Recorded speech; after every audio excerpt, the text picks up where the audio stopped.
ফ্রান্সের সবচেয়ে দর্শনীয় স্থান আইফেল টাওয়ার। পুরো বিশ্ব থেকেই হাজারো পর্যটক আইফেল টাওয়ার দেখতে ফ্রান্সে পাড়ি জমান। তবে সম্প্রতি বিশেষ দর্শনীয় স্থান নিয়ে শুরু হয়েছে ব্যাপক বিতর্ক। হঠাৎই আইফেল টাওয়ার ঢাকা পড়েছে ইসলামী পোশাক হিজাবের আড়ালে, যা নিয়ে সৃষ্টি হয়েছে ব্যাপক বিতর্ক। এ বিষয়ে বিস্তারিত জানাচ্ছেন ইশতিয়াক হোসেন।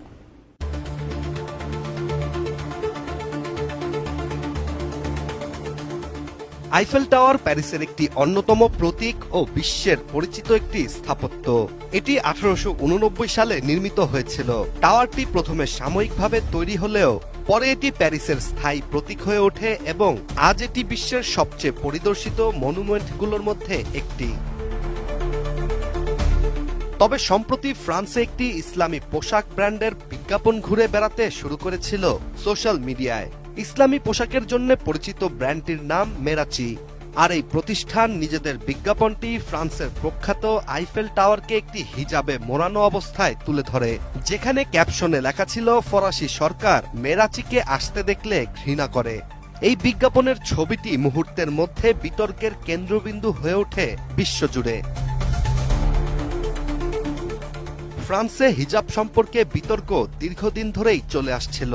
ঠিক সেখানেই এমন বিজ্ঞাপন যেন অনেকটা তেলে আগুন ঢালার মতো। ফ্রান্সের সরকারি অফিস ও স্কুলগুলোতে হিজাব পরা নিষিদ্ধ এবং এই বিজ্ঞাপনটি সেই নিষেধাজ্ঞার বিরুদ্ধে একটি চ্যালেঞ্জ হিসেবেও দেখা হচ্ছে। একদিকে যেমন এটি মেরাচি প্রতিষ্ঠানের জন্য ব্যবসায়িক প্রচারণা, তেমনি অন্যদিকে এটি দেশের সাংস্কৃতিক ও ধর্মীয় বিভাজনকে আরও গভীর করেছে। যুক্তরাজ্য ভিত্তিক সানডে টাইমসের প্রকাশিত একটি প্রতিবেদনে বলা হয়েছে, বিজ্ঞাপনটি ফ্রান্সের জাতীয় টেলিভিশন ও রেডিওতে ব্যাপক সমালোচনার শিকার হয়েছে। ভাষ্যকারেরা এটিকে সরকারের প্রতি বিরোধী মনোভাবের পৃষ্ঠপোষকতা হিসেবে দেখছেন। তবে প্রতিবেদনটিতে বিশ্লেষক লরেন্ট নিউম্যান আরও বলেন, ফ্রান্সে হিজাব শুধু স্কুলে নিষিদ্ধ। এর মাধ্যমে বোঝাতে চাওয়া হচ্ছে যে হিজাব বিনয়ী এবং ইসলামের প্রতি কোনো সংযোগ নেই, যা সম্পূর্ণ টাওয়ারের জন্য একটি অবমাননা। মেরাচি ইচ্ছাকৃতভাবে ফ্রান্সকে উস্কে দেওয়ার চেষ্টা করছে। ফ্রান্সের ধর্মনিরপেক্ষতা নীতি বিশ্বের মধ্যে অন্যতম কঠোর।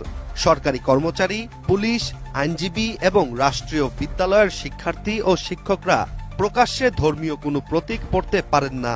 বিশেষ করে 2023 সাল থেকে ফ্রান্সের স্কুলে ইসলামিক আবায়া পরাও নিষিদ্ধ। এই কঠোর নীতির কারণে হিজাব নিয়ে এমন বিতর্ক আরও প্রবল হয়েছে।